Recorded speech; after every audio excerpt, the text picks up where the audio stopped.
Okie dokie, today I'm going to show you guys how to drain a water heater. All you're going to need is a screwdriver, and down here on the water heater you'll see right there is a place for a flathead screwdriver to go right there on top.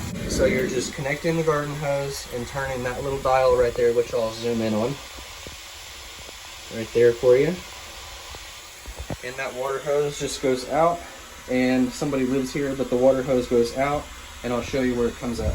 And you can see here is the water hose. It's coming out the front door, running from the water heater, and it runs out here in the yard. And this is what you'll see right here. Water draining out of the water heater. It's been about 10 minutes, and you can see it's still draining good.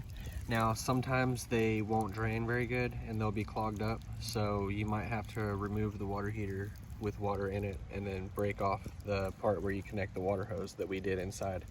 And you can knock that off with a sledgehammer and it'll drain, but that doesn't really do much good. But anyway, sometimes they don't really drain that good, and this one is, so I'm kind of lucky on that one. But it might take about 30 minutes or so. We're 10 minutes in right now, and this is what it looks like.